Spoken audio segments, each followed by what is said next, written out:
Good evening. I'm Tyler Steele, Head of Medical Relations for CeraVe, Roche-Posay, and Vichy, which are part of our L'Oreal Dermatological Beauty Division. We have a great program for you tonight coming live from New York City.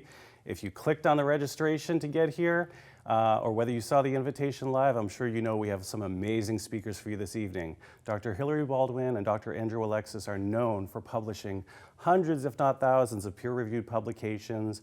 They're involved regularly in clinical studies and have given lectures around the world to improve the quality of education in this very special specialty.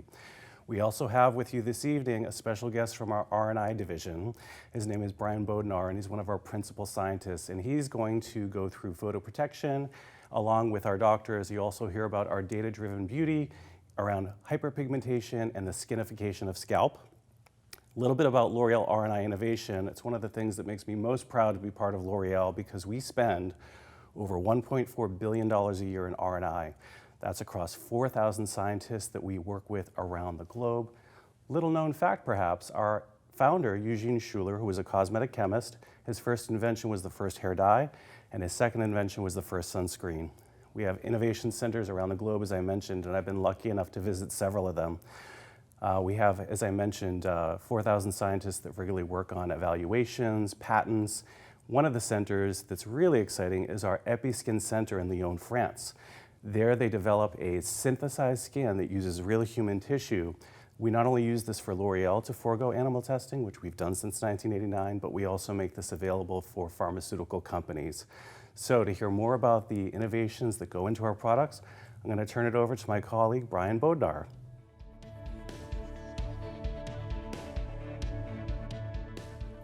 Thank you so much, Tyler. My name is Hilary Baldwin, and I'm so pleased to be here to talk about 3 new products. And let's start off with a mineral sunscreen. We're joined by Brian Bodnar, who is the principal scientist, photoprotection, L'Oreal USA, research and innovation, basically the brains behind the product. There were many brains behind this product. Okay.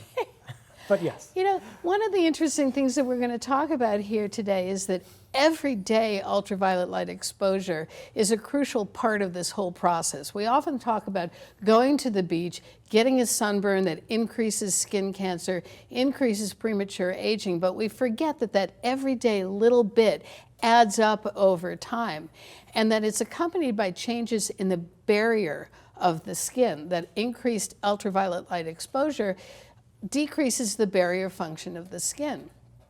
We know that if we protect against it with sunscreen and quality barrier repair, our patients are in a better situation. So a ceramide-containing sunscreen, for example, and quality skin care can help prevent the sun exposure problems, but also to repair the barrier, as we can see here in these photographs. So, Brian, why don't you tell us a little bit more about this and what is so interesting and revolutionary about this new product? Well, photoprotection is my favorite topic. I love talking about this, and specifically this product. I mean, it means a whole lot to me, and I hope, a lot to all of our consumers and your patients. And I know CeraVe as a brand and L'Oreal as a whole too, we work a lot directly with dermatologists, not just a team of scientists behind it. But whenever we start a project, it's really important to start with a really key question. And here it was honestly quite inspiring and very ambitious. What would revolutionize mineral sunscreen? Mineral sunscreen is a topic that we wanted to focus on, and so if you are going to start a project in mineral sunscreen and you want an innovation, when we look years ago, 7 years ago actually, when we started this effort, there was one obvious, simple, moment for what you would want to change, and that's white cast. So mineral sunscreens and white cast. Andrew, I think you can explain what's the problem? Why do we need mineral sunscreen without this white cast? Yes, you know, as a dermatologist recommending sunscreen to my patients all day, every day, one of the biggest barriers for me in getting my patients to adhere to that recommendation has been finding a sunscreen that goes on the skin and it doesn't leave a white cast, something visible that is cosmetically very unappealing to the patient. Because once they have that, they're much less likely to actually use the sunscreen that I've recommended. And so to be able to have a sunscreen that goes on with minimal to no visible cast or any sort of residue is really important. Right, And absolutely. there's an old saying that the best sunscreen is the one the patient's actually going to use and also going to reuse, correct? Because we're asking them to put it on every 2 hours. And we act as if that white cast goes away. It doesn't until you wash it off. So we're asking them to have a white cast and then make the white cast worse and worse and worse as the day goes on. And we know that it occurs in about 85% of patients. So it's not just an issue with Fitzpatrick 4, 5, and 6. It's an issue for all patients. In fact, for me, I have a tendency to get a red rosy face of rosacea, and it makes me look worse too. It makes the redness actually more noticeable and shiny. So it actually increases the appearance of my red rosacea-prone skin, which I do not at all appreciate. And there's just so many barriers to patients actually using sunscreens in the way that we recommend. I mean, we now even have social media trends that are promoting the non-use of sunscreen, so we also have that to battle with. But in terms of protecting daily, not just going to the beach or for some major outdoor activity, but just for your everyday wear, when there's some visible cast, it's often a deal breaker for people going to work, going to school, going about just their regular routine day. They might opt not to put on the sunscreen in that situation if there's a white cast. Right, and this is the context for where we started this project. Our ambition was that mineral sunscreens should not just be for those who can bear the white cast, right? Mm-hmm. Mineral sunscreens are for everyone, and so we needed to solve this problem. We needed to solve the problem without compromising the SPF. We still want the protection, but we also want transparency. So high SPF and transparent, that was the holy grail in terms of mineral sunscreen. And you gotta set your sights high if you wanna actually get anywhere and get an innovation. And that's why we're so very, very pleased to share this with you today. So the big question here is, how do we do it, right? This is the secret to it. And as I referenced, we started this 7 years ago. We've had hundreds of formulations. We screened lots of filters and raw materials. We tested on lots of people because we had to make sure we had a product right. And you guys are going to get to test this today and tonight. Oh boy. So that's fun.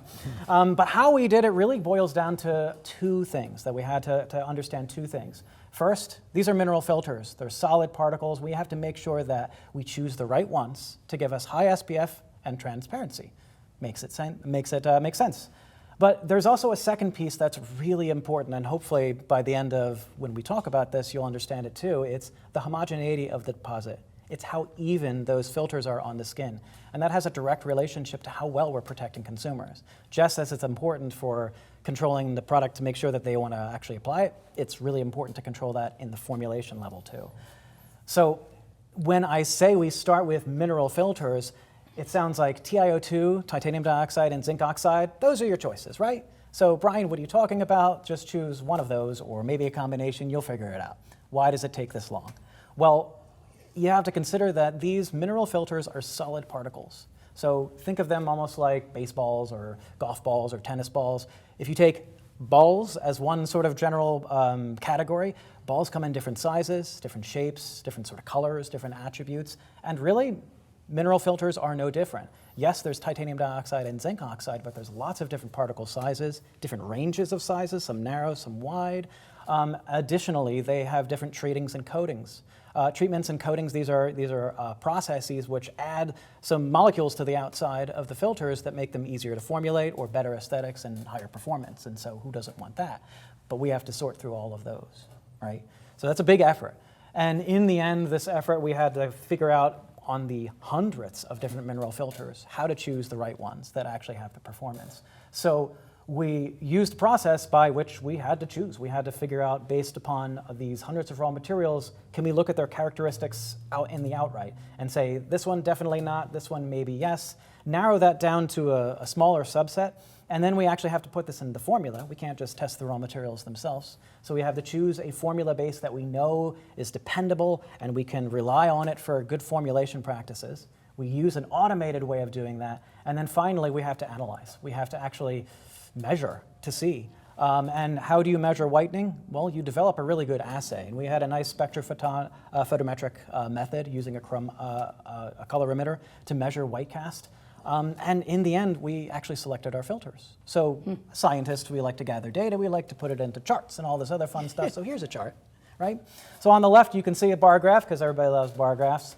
The higher the bar, the wider the filter. And so what you're looking at is, I think, about 30 or so filters that we ended up showing here. And the big tall ones, those are red, because these are filters that no one wants on any skin tone. This is white no matter what you do. It's as white as this cup right in front of me on everybody's skin. So yes, a problem for rosacea, and yes, a problem for anybody with skin tone. That is not any skin tone. As we evaluated some raw materials, we saw some that were actually okay on those with light skin tones, but not still okay with dark skin tones. There's only a few that actually work really well. And so, sure, we show this on the bar graph, but in the data, it's only as important as actually seeing the effect. And so you can actually see this effect. This is an example of what we can do in the lab to actually show the difference between two mineral filters. On the right side is a standard one that's kind of in the red territory. And as you can see, drawing that down on that thin area, you can see on the skin sort of background, it's white. On the left side, this is the transparent one that we identified. And so really almost invisible. And so we put it in a formula as well, which is the fun part, right? So in the end, we had to take this and not just evaluate it, so if you guys want to try that.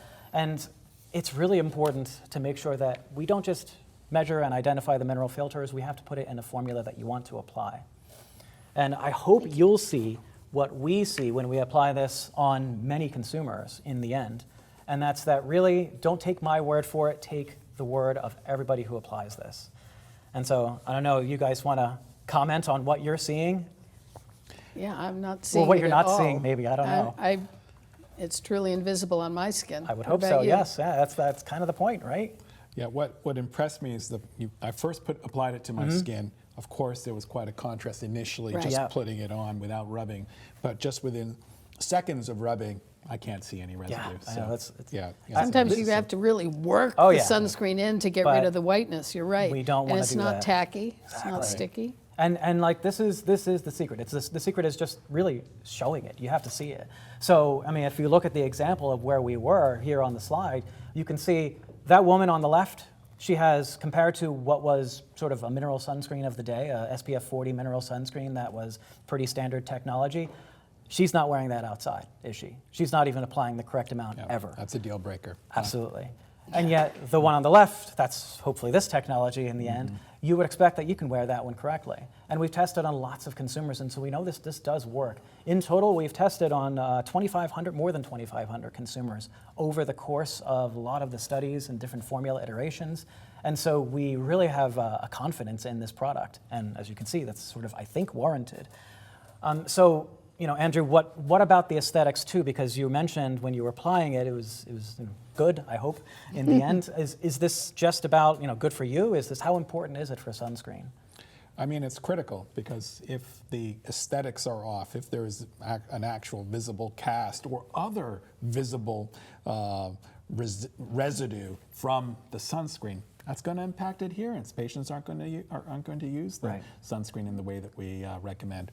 And so, from my own demonstration here, I can see that I'm not seeing or even feeling any undesirable residue. So this is a big advance. Right. Honestly, all I'm seeing is evidence of barrier repair. This hand looks more moisturized than this one and feels more moisturized. What about spreadability? It seems like it spreads really easily. That's a crucial issue, isn't it? Because no one has to ask somebody else to put their sunscreen on for them on their shoulders and on their back. Yes. So spreadability is excellent as well. Spreadability is absolutely important. And it's not just for the aesthetics, and I think it's actually really important to belabor this point. Spreadability is really important for SPF performance as well. And it's not just the consumer or the patient who's applying it and make sure that it's even, right? We've seen the pictures of like sunscreen because you didn't apply it right and you can see the finger marks, right? It's not just that, it's how you apply it as well, and yet we're not as good as applying it like at the microscopic level. You want it to make sure that it's okay at the microscopic level because the impact of improper homogeneity is huge on SPF. The difference between an SPF 30 and an SPF 60, yes, 60 is doubly as effective, but it's a tiny change in the overall ability to absorb UVB, and that only takes a tiny change in the arrangement of the filters on the skin. And so we realized that. So in our formulation strategy, it's not just about the active ingredients. It's actually about the inactive ingredients and what they can do to make sure those mineral filters are in the right place. And by that I mean this technology is not just the right mineral filter, it's the right polymer in relationship that interacts with the mineral filters, it's the right emulsifier and emollients. All of those together actually are very vitally important. And so here I have a comparison, a sort of graphic that represents what we see when we actually measure at the microscopic level the difference between something that is in this technology and when we take something that's really important away. In this case, this is an example of a polymer change where we take one polymer that works and another one that does not work and is not giving us the same effect. And you can see microscopically there's a difference. But again, just like with whitening, I can measure all I want in the lab, and it's great for me, and I love these photos, and I love all the imagery and the science behind, and I think it's amazing. But what's really important is the performance when you put it on skin. And so what I mean here, it's SPF. So once again, data. Data is our friend as scientists, and I think even as doctors too, absolutely very important. And when we look at the data, we collected Vivo SPF data for more than 230 sunscreens that we've tested, and these represented mineral sunscreens with varying architectures, varying sort of emulsion types and everything, different filter levels. And what we see is, well, first of all, we see a relationship between total mineral filter, so the total amount of active ingredients in there, and SPF. Well, duh, of course, there's going to be that. It's a nice relationship. But what you notice is those blue dots, and what do you notice about the blue dots, Andrew? They seem to be above the line. They seem to be above the line. Is that the answer you were looking That for? is the answer I was looking for, indeed. Good job. You win the quiz. So above the line, meaning that given any total amount of mineral filter, when we use mineral tech, that tech I just showed you with the homogeneity improvement, we have a generally higher SPF. And we can actually look at that, and it's a really good way to see, compared to the field of mineral sunscreens out there, this great improvement in performance. We can take any one or two formulas and compare them, but it really matters when you compare a lot of them. And so here we have more than 40 formulas within this architecture that were tested to show that. And so in the end, we're really, really happy with this product, and I hope you are too. I think it combines the two sort of pieces, which is optimal mineral filters for that transparency and the even deposit, which really governs the SPF. And all that packaged in something that your patients actually want to wear. And I think that's really, really important. And not only that, of course, it's with CeraVe. And so we have all the pieces that are quite important, including, for the skin barrier and everything, and, all the other stuff that's in the formula if you want to describe. Yeah, so not only do we have that sun protection that lacks the visible residue as we talked about, but there's also ceramides and niacinamide, so all contributing to the overall formulation. And I think that explains why we see a lot of the attributes that we see when we apply it to our skin. So I think you found the sweet spot, didn't you? I hope so. Yeah, very interesting.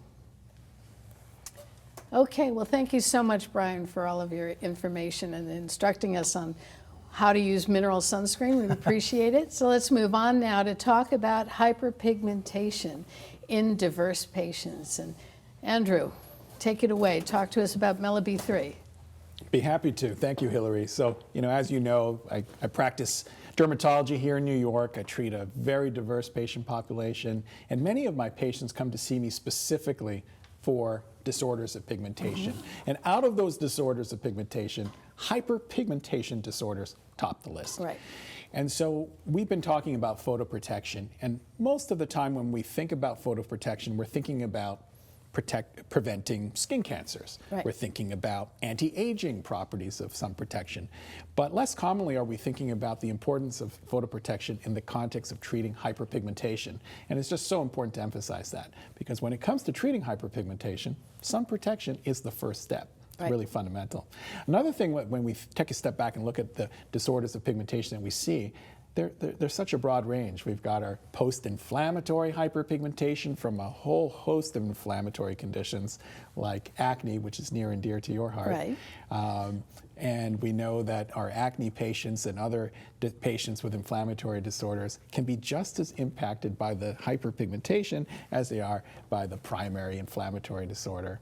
I'll pause there and ask for your quick take on that scenario in your clinical experience. Well, I deal with the hyperpigmentation of acne all the time, and I like to start treating the hyperpigmentation right off the bat in the very beginning. I don't want to wait until I've made their acne better before I start adding the products to reduce the hyperpigmentation. And the product that you're about to discuss does a very nice job on that. Also, when we have a large area of hyperpigmentation, we can use the older products like hydroquinone, but with acne, they're small dots. And if we use hydroquinone, we're going to end up with that white halo around the dots. So absolutely crucially important for my acne patients, along with using very good sun protection, as you mentioned. Yeah, great point. And so when we think about hyperpigmentation, there are many roads to the endpoint of hyperpigmentation. It can be post-inflammatory. It can be from a medication. It can be from a condition like melasma, which has genetic and hormonal and UV factors that all contribute to it. So very complex, but the end result are visible dark spots and patches, macules and patches that impact our patients greatly. And you know, up until recently, we didn't have great global data to really speak to the global burden of hyperpigmentation disorders. We knew anecdotally these were hugely impactful and highly prevalent, but now we have this data from a large international study from 34 countries. And what was found is that 50% of respondents reported being concerned by a pigmentary disorder. Wow.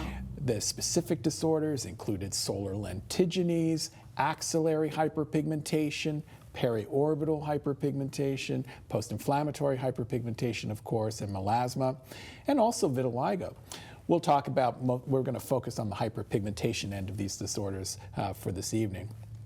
Now, another aspect of the survey was to determine not just the prevalence, but the impact of hyperpigmentation.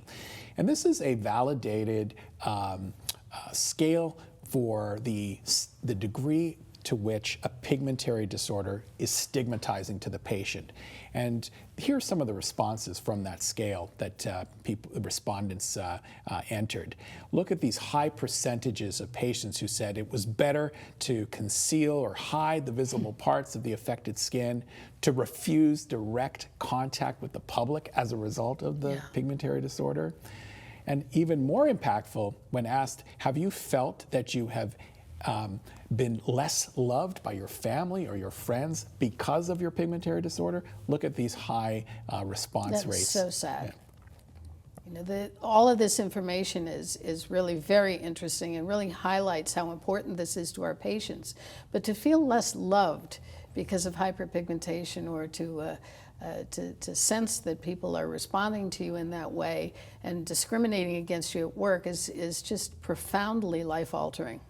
Indeed, and those numbers are not small. We're looking at, you know, anywhere from a fifth to a quarter of respondents feeling less loved or facing discrimination at work as a result of their pigmentary disorder. So really speaks to the burden of these important skin disorders with pigmentation. Now, when it comes to actually treating hyperpigmentation, we generally have approached it with three major strategies. We can inhibit the production of pigment by going after the rate-limiting enzyme tyrosinase, and that's how hydroquinone works, as well as azelaic acid and others go after the tyrosinase enzyme. But we can also, there are some agents that block the transfer of pigment from the melanocyte to the keratinocyte, and then we have various methods to remove excess epidermal and dermal melanin, and often our procedures use that particular approach. Now, out of all of these approaches and all of these treatment options, hydroquinone has historically and continues to be the most commonly used first step. But as you alluded to when you were talking about treating acne patients with PIH, hydroquinone has a number of limitations. You mentioned the perilesional hypopigmentation. That's a very practical and important limitation. But other limitations are duration. If we used hydroquinone for too long, or in excessively high concentrations, but especially duration too long, we run the risk of exogenous ochronosis. And once that occurs, that's another pigmentary disorder that is nearly impossible to treat. So prevention is key. So The other piece of hydroquinone is that there can be irritant contact dermatitis. So you're treating hyperpigmentation, you induce an irritant contact dermatitis, and then you get More hyperpigmentation. That's right. So all things that limit how much we can use hydroquinone, and this sets the stage for innovation in terms of options beyond hydroquinone. And I'm pleased to, it's made my life a whole lot easier as a dermatologist treating these to have newer options, such as the one we're talking about tonight, which is Melasil, also known as 2-mercaptonicotinol glycine, which I'm very proud I can say quite quickly. It works by a novel mechanism. It is not a tyrosinase inhibitor. In fact, it actually conjugates with precursors to melanin synthesis. So by conjugating with DOPA and dopaquinone and DHI and DHICA, the precursors to melanin synthesis, we get an inhibition of eumelanin and pheomelanin production. When looking at in vitro studies, one concern about hydroquinone is that not only does it inhibit tyrosinase, it's actually melanotoxic. It's toxic to the melanocytes. It will actually cause destruction of the melanocytes in vitro. So this study was done in vitro with Melasil or 2-MNG in the context of melanocytes in culture, and we see that compared to vehicle, there's no difference, meaning that it was not destructive to melanocytes. Is that how hydroquinone actually works in reducing hyperpigmentation? Or is it tyrosinase inhibition or a combination of the two? Yeah, well, we always lean on the tyrosinase inhibition, but you wonder how much of the efficacy is due to the toxicity to the melanocytes.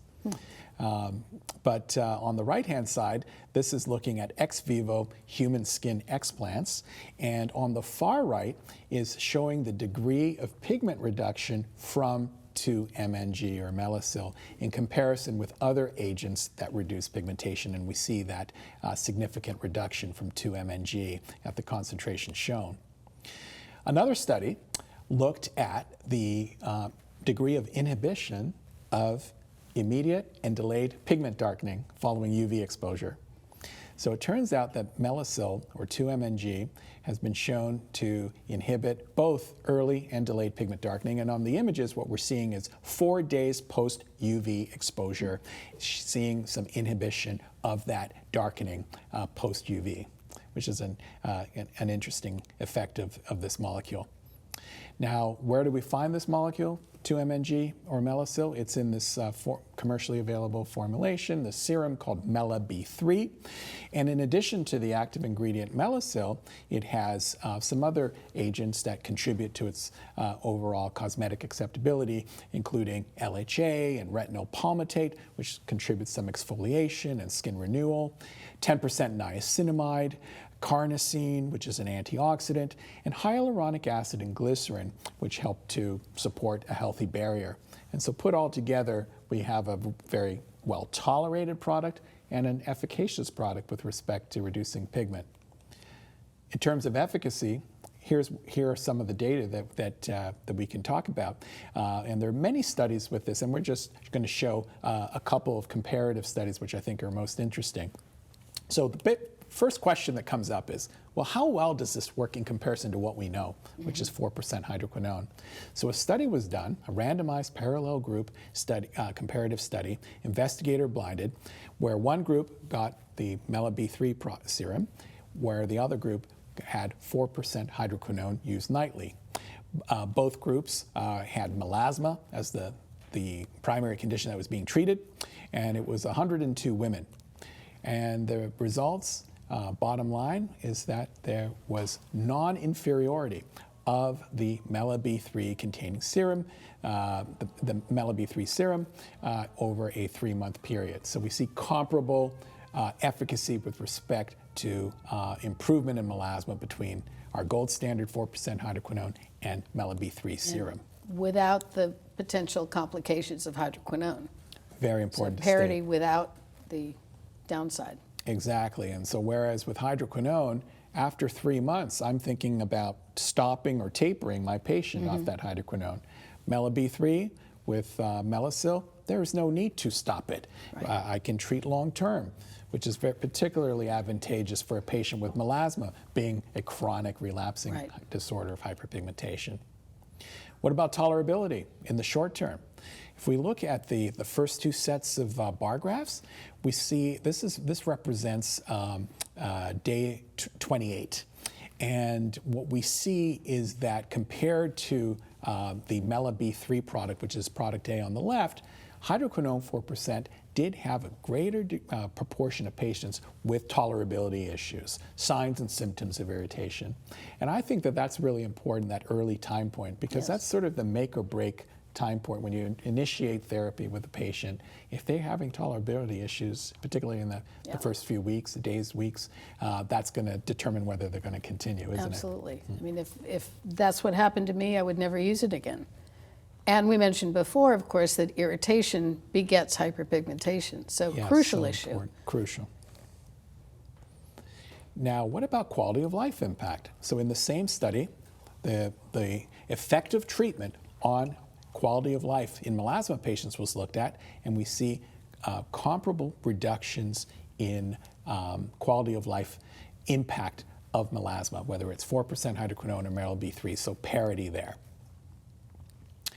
Now, interestingly, when we look at stigmatization using that same validated scale I mentioned early on called PUSH-D, it's interesting to see that the Mela-B3 product produced a greater decrease of reported stigmatization both at day 28 and day 56 compared to 4% hydroquinone. So greater degree of improvement in stigmatization.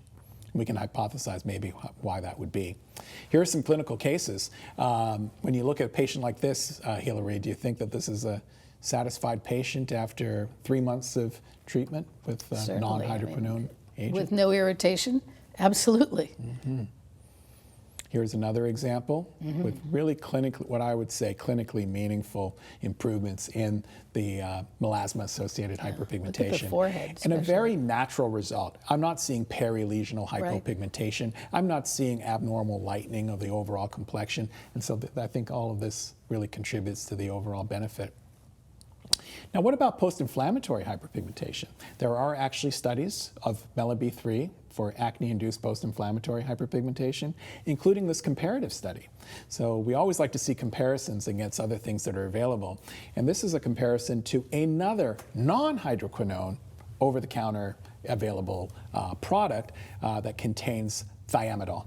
So it's a thiamidol-containing serum versus another group, Group A, who got Mela-B3 serum twice a day. So both groups using this A serum twice a day and some protection, and we're comparing the efficacy of Mela-B3 containing serum versus thiamidol containing serum in 77 women. Here are the results. So in this comparative study, looking at the global severity of post-inflammatory hyperpigmentation using a validated scale called the PAHPI score, P-A-H-P-I score, we see comparable improvements in overall PIH severity. However, when we drill down into a component of that PAHPI score, specifically PIH lesion number, we actually see faster and greater reductions in lesion number with the Mela-B3 serum compared to the thiamidol-containing serum. And as we said before, speed is everything. Indeed. And on the right-hand side, we see objective measurements. So whereas PAHPI is an investigator assessment of the PIH severity, this is on the right-hand side an objective measurement of pigmentation using a chromometer. And we see greater reductions in pigment with Mela-B3 versus the thiamidol-containing serum. Let's take a look at some clinicals from that same study. Here's before and after, baseline, day 84. We see that PIH on the left and a significant improvement in the PIH on the right from using the Mela-B3 serum. And you can use it at the same time, in my experience, as the acne products, because as you mentioned, it's so well tolerated that it doesn't add to the tolerability burden that the patient already has from the use of topical acne medications. So we don't have to wait until we're done. You know, that's I think a mistake that people starting off in acne land make, that they don't treat the hyperpigmentation right off the bat, which, as we know, often bothers the patients more than the pimples do themselves. So I think crucial information. Indeed. And whereas in these studies, This is MelaB3 on its own. Right. In the real world, to your point, we might and certainly do treat the acne concurrently. Yep. Here's a second example, very nice improvement in PIH. And if we think back to hydroquinone days of when we were practically limited to only hydroquinone, imagine spot treating just those small hyperpigmented macules. And with the serum, this can be applied to it is applied to the whole face, producing a very natural result, an even result like that. So in a nutshell, some of the key takeaways from what we know from the MelaB3 data and experience, we know that there's, number one, very high prevalence of pigmentary disorders worldwide, a huge burden of disease, and Melasil, or 2-MNG, really helps to meet the needs for managing these hyperpigmentation disorders without limitations and some of the drawbacks of hydroquinone. In terms of efficacy, there isn't really a trade-off. It's comparable in efficacy to hydroquinone, but a better tolerability profile and the lack of exogenous ochronosis risk. When it comes to a thiamidol-containing product, we see comparable improvements with post-inflammatory hyperpigmentation, but even faster reduction of lesions and a greater reduction of lesion number with the Melasil product versus a thiamidol product. And overall, great improvement, significant improvement in stigmatization and quality of life impact. So Amazing. Well, thank you so much for educating us on that. We're going to change gears one more time and now talk about hair and scalp health. And we don't often talk about this, do we? Even though dandruff is a condition that affects about 50 million Americans. So it's a very common problem that up till now has not had a great deal of research into it and discussion about it. Hair and scalp health have been a hot topic in the last couple of years, and we've moved away from treating the scalp as an isolated problem and started thinking of it as what it really is, which is a continuation from the skin and sort of a mini ecosystem all of its own. And there's a clear biological continuity, clearly, from the face to the scalp. So we can't just think of that patch on the scalp as being an isolated issue.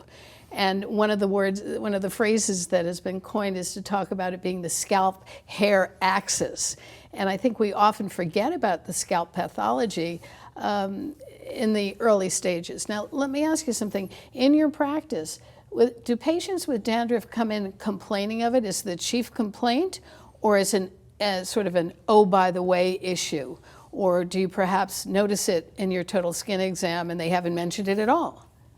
yeah, I see both types of scenarios. I actually do have a very large number of patients who come in specifically for the complaint of what they would call dry scalp or itchy scalp. Itchy. They don't know why it's itchy or why it's dry or what they perceive as dry, right? They see the scaling and perceive that to be a dry scalp. So that's a top chief complaint for a top 3 chief complaint in my practice. But there's also the other scenario. Patient coming in for a full body skin exam, and it's an incidental finding as you're doing your head to toe exam. And sometimes a remarkable incidental finding, right? I mean, a lot of redness, a lot of scale all over the shoulders, and they're not even mentioning it to us. I think they don't realize it's a disease and don't realize that it's something that we can treat relatively easily. So true. And a lot of the effects for this problem come from the outside world, come from the exposome, the pollution and ultraviolet light and humidity levels that all trigger this oxidative stress and lipid peroxidation that we know is a part of the whole problem. It's sort of a biological dysfunction of the scalp barrier. So let's move on now and talk about a new product from Vichy. It's called Vichy Dercos. We have a lot of years behind us. Some of you may just be beginning to hear about Vichy Dercos in the US, but it's a brand that is and has been a staple in French and European pharmacies for decades. In fact, Vichy Dercos is the #1 Derm recommended anti-dandruff brand in Europe. And the products that you're about to hear about tonight are intended for the patients who have moderate to severe dandruff, which is about 63% of the dandruff sufferers. So this is a very common condition and one that has been dealt with quite nicely in Europe, and now finally we're getting to utilize the products here. So let's start with the shampoo.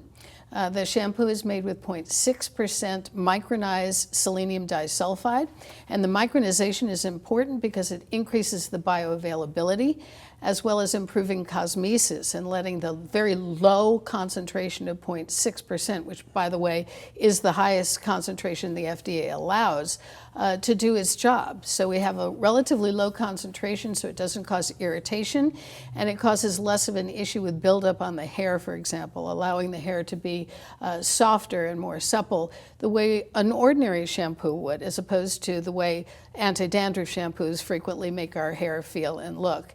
In the studies, we saw 100% of flakes eliminated and 75% in just 42 days. So working very well and very fast, and reducing, of course, itch, very importantly, with 100% global patient satisfaction after 14 days. That's a hard number to accomplish. So what is it? It's a combination, not just the 0.6% selenium disulfide, but also salicylic acid and niacinamide and menthol. So we have the selenium sulfite to kill the malassezia. We have the salicylic acid to help to exfoliate, to get rid of all those extra cells on the skin that end up leaving those marks on our shoulders. Niacinamide to nourish and moisturize the scalp as well as the hair. And menthol to give that cooling feeling to help to quench that itch. We both used it. What did you think of it? I was really impressed as someone who actually suffers from seborrheic dermatitis myself. I have tried a number of shampoos over the years, and I was very impressed using this. And you mentioned the menthol. Yes. I didn't think that when I first saw the formula, I didn't really appreciate how much that might contribute, but I felt that that probably gave me some more immediate soothing effect that I think patients are going to appreciate. It was a very pleasant feel. I've used menthol before in lip balms and such, and it's too overpowering. This was just a little tingle sensation that I was still feeling about 30, 45 minutes after I had washed my hair. So I was impressed. I've used it 3 times now, so I'm going to keep going. So we have some data. I have a comparison study to show you between the 0.6% and 2% prescription ketoconazole shampoo. So here's our study design. We have 87 patients who were treated for 6 weeks in a randomized double-blind comparison study. The patients were evaluated at day 0, and then again at day 14 and day 42, and they used one or the other shampoo. So either the 0.6% selenium disulfide shampoo, which is applied to wet hair in the shower, lathered up, left on for only 2 minutes, rinsed, and done again for a second time. Whereas the 2% ketoconazole, according to the package insert, needs to be applied and left on the hair, on the scalp, for 5 to 10 minutes, which is kind of a deal breaker for a lot of patients. Can you stand there in the shower for 5 to 10 minutes and not end up rinsing your hair? I certainly would have difficulty doing that, so I assume my patients would too. Yeah. Not to mention the potential dryness that we get from that 2% ketoconazole. Exactly. So the study there was a 14-day washout period where banal shampoo was used by the entire group 3 times a week, and then they were randomized to receive one shampoo or the other. The selenium disulfide was used 3 times a week, and then the ketoconazole was used twice a week because that's what it says in the package insert. And that went on until day 42, where we have our evaluation. And our criteria was looking at the SSSD score, which I'll talk about in a second, total dandruff score, which includes adherent as well as non-adherent dandruff, quality of life, global satisfaction, efficacy, an auto-evaluation by the patient of evidence of discomfort like itching and burning and stinging, and a word called cosmeticity. It was new to me. Cosmeticity is basically cosmetic elegance. It's a trade term. So they were asked, how did your hair look, basically, and some illustrative photographs to show you. So here's the raw data. So here we're looking on the left at the SSSD, which is symptom scale of seborrheic dermatitis. So we're talking basically about itch here.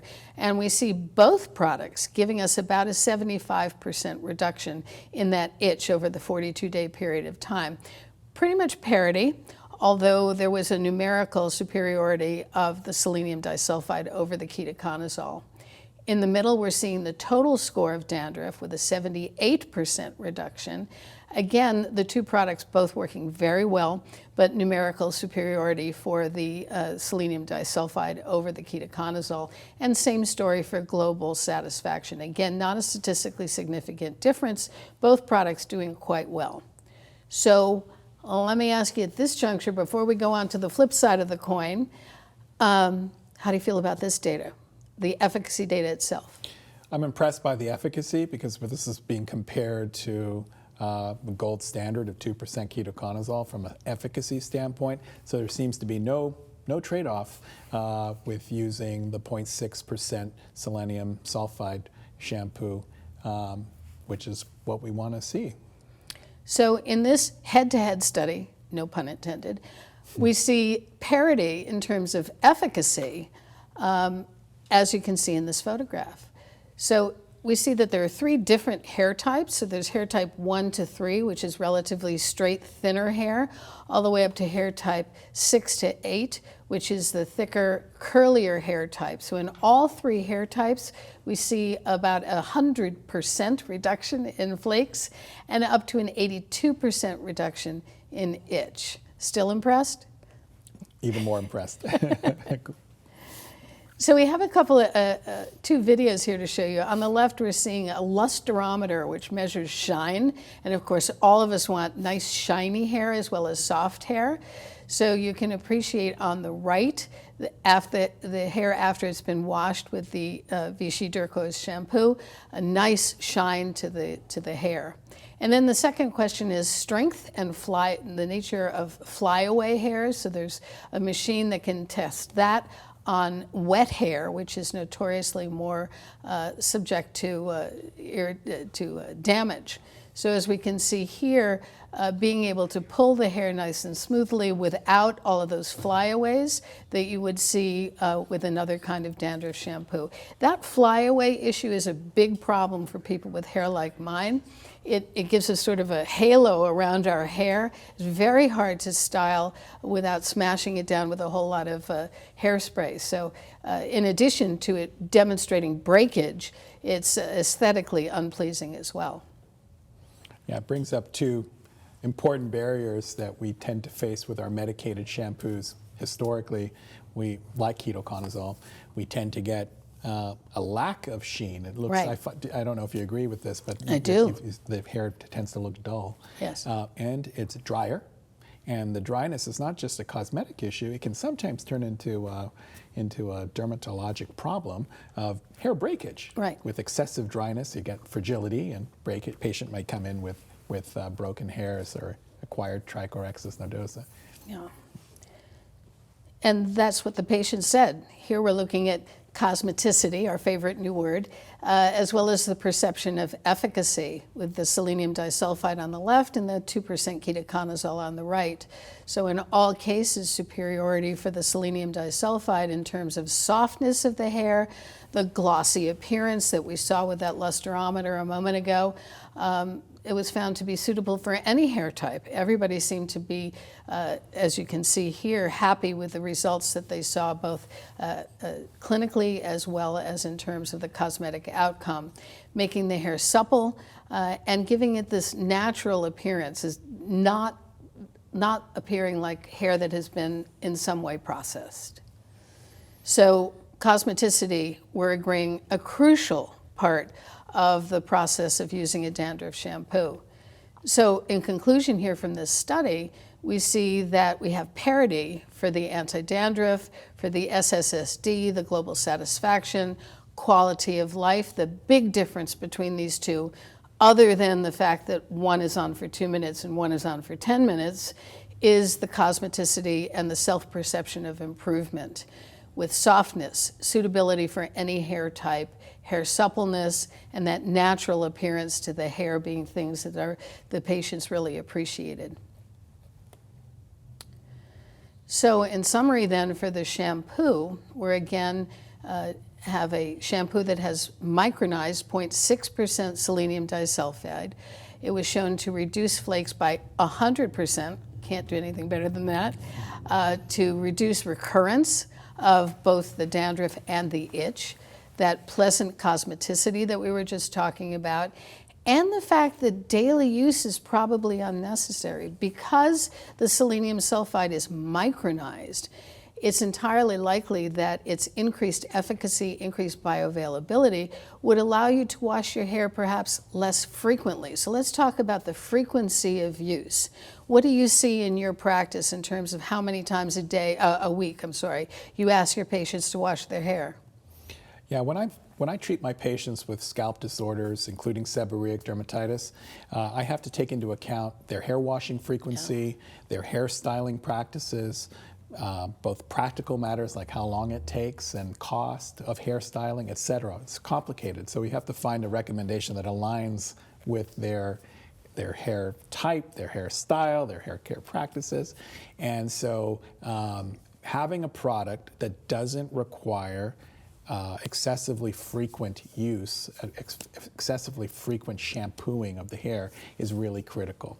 So to have the flexibility to wash infrequently and still get an efficacious result, that's a big advantage. Big benefit. So now let's move on from the shampoo. We didn't talk about the conditioner, by the way. The conditioner also contains a small amount of salicylic acid, the niacinamide, and the menthol to complement the shampoo. But in addition to that, we have an in-between product. And what I mean by that is we've just said that many of our patients don't wash their hair very frequently, maybe every 2 weeks, maybe every 3 weeks. So what do we do for them in the middle if they're feeling itchy and looking flaky? So we have this product, the salicylic acid anti-dandruff serum from Vichy again. And many different aspects of this need to be pointed out. The first is that it contains salicylic acid to help to get rid of the flakes, glycerin to hydrate, macadesicide to comfort the skin and make it feel less itchy, and niacinamide also to moisturize and to make the skin feel more smooth and softer and soothing the skin. The last thing that needs to be pointed out is that nozzle. This is not spraying like Windex all over the place. This is very directed, sort of like that WD-40 red nozzle that's on the can. Very direct, so it's not getting all over the hair. So how important is the nozzle to you? I think it's very important. Clearly, a lot of thought went into the design of this. Because it allows the patient to target the affected area, being the scalp, with minimal exposure to the hair, right, or much less than traditionally. So you could get that nozzle right at the scalp level and deliver it. Here's a great example. You have a patient who has braids, let's say. Right. You could let's take cornrow braids. You could literally put that nozzle like right at the scalp level, in between the space of the cornrow braids. That's just one real world example. And I tried it out, of course, and I put it on freshly blown out hair like I have now, and I was pleased that it did not leave a residue. Often these products have an oil to them that makes my hair look all matted down and unpleasant, especially if I use it more than once, which is what we're looking at here. We're looking at the ability to use it between shampoos. So, and it contains a little bit of water, but not enough to cause problems with frizzing. So I think it's extremely well made, and that nozzle really makes the product for me. So it's going to reduce flakes, scales, itching, redness, and reduce irritation while not causing irritation in and of itself. It does contain salicylic acid, so that's a possibility, but those other ingredients make it so that it doesn't irritate the skin. And just to emphasize one more time, the ability to have something like this salicylic acid anti-dandruff serum to use in between hair washings, because we know that hair washing can be very impractical for a number of reasons for a lot of patients. So to be able to have something you can use in between your hair washing is really a big advantage. Quite critical. Yeah. Mm-hmm. So just for you to see, if you wanted to read up on this a little bit more, this is the article that we've been talking about, Beyond Efficacy, looking at the comparison between the selenium disulfide shampoo and the 2% ketoconazole. So we have the shampoo, the conditioner, and now the salicylic acid serum as sort of a regimen for our patients with dandruff. So if anybody wants to take a closer look, that's the paper. So now we've got plenty of time for questions. So let's see what has come in. Do we have any questions from the audience? An important one. Andrew, is MelaB3 safe during pregnancy and lactation? Has it been studied, for example? That's a great question. I get that a lot from my patients or from my colleagues. The quick answer is it has not been studied during pregnancy. So with a lack of safety studies in pregnancy, I advise patients to discontinue it. It's not something that I would use during pregnancy. Just to be on the safe side. That's right. Okay. Let's talk a little bit about eye irritation with sunscreens. It's a very common complaint that I get. Do you think there's a difference between mineral and chemical sunscreens in terms of their ability to irritate, the propensity for irritating the eye? I think there might be, anecdotally. I don't know enough about the specific chemical ingredients in sunscreen that really contribute to that common complaint of burning. But in my experience, mineral sunscreen seem to be less likely to do it. How about you? Me too. The chemicals really run quite easily and end up going into the eyes, especially when they sweat, or they're in the sun, or they go swimming, and they end up with a lot of eye irritation, which is very unpleasant. And as they're blotting their eyes to try to get rid of the irritation, of course, they're washing off they're drying off their sunscreen. What about this product with acne, in an acne-prone patient? Have there comedogenic studies been done? Can our acne patients feel comfortable using this new sunblock on acne-prone skin?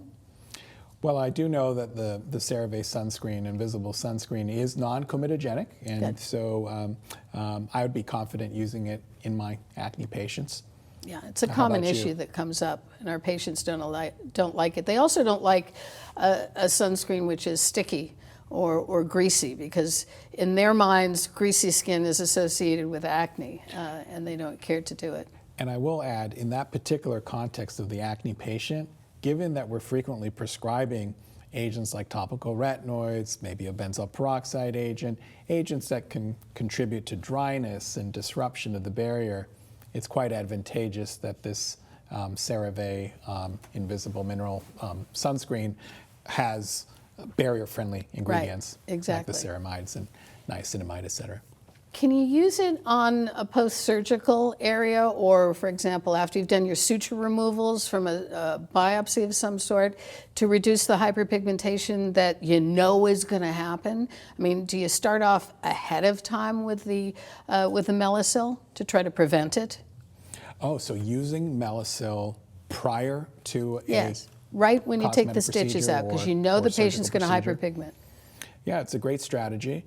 Certainly, the more common strategy for me in my practice would be prior to a chemical peel, a laser, so more in the cosmetic realm. But you brought up an interesting point of what about routine surgical procedures, including biopsies in patients who are at high risk for hyperpigmentation. I think that would be a great application. Yeah. So you're using it pre-procedure to sort of shut down the mechanism so that they won't hyperpigment afterwards, much like we did with hydroquinone. Exactly. So I'm using it pre and post. Gotcha. Can it be used at the same time as vitamin C? What about tretinoin? Yeah, so the scientific answer is I'm not aware of any studies that have shown a combination of MelaB3 serum and retinoids and other agents. But in my anecdotal experience, I have tended to combine it with other agents. But when I do, I usually, even though MelaB3 is a BID, a twice a day serum, when I'm using it with other things, I might modify the regimen. So a typical scenario is patient using a retinoid at night, and I'll have them use MelaB3 in the morning. Have I combined the retinoid and the MelaB3 one on top of the other? I have, with good tolerability. But my general tendency is to separate. I put the retinoid at night and the MelaB3 in the morning in that context. Yeah, I do the Melody-3 morning and night and under my retinoid in the evening because I'm treating obviously a lot of acne, and I find that it's moisturizing enough to actually reduce the irritation created by the tretinoin or the other retinoids. Yeah, I can see that. So let's see, we have another question. Does L'Oreal have, oh, you can pronounce that better than I can, Bemotrizinol sunscreens? You got it. There we go. Is that right? Are they going to be available now in the U.S. now that the FDA has approved it? You know, I'm not sure of the answer to that question. It's probably a better question for the L'Oreal group. But Okay. Any insights into that? No, I do not know at all. In fact, I couldn't even pronounce the name. So let's if anybody wants the answer to that question, go ahead and email us, and we'll get an answer for you. So how well does this sunscreen, are you aware of how well the sunscreen stays on the skin when the patient is sweating? We already talked about running into the eyes, but is it going to, you know, if I'm playing tennis, am I going to have to stop playing tennis in the middle of the game to reapply? It's a great question. I haven't, to be honest, I haven't had the personal experience yet of doing that in a high, physical activity scenario. But from what I could glean from my current use and that of my patients as far as feedback, I have seen it being suitable across the range of scenarios, including for those that are going out for runs and playing tennis and doing active things. I've not had any feedback, negative feedback from my patients, and believe me, I would get callbacks and messages in my Epic inbox if this was happening. But I guess it's important to note that this particular product is not sweat or water resistant, so we could anticipate the need for reapplying when absolutely. I would tell the patient to reapply after physical activity or swimming.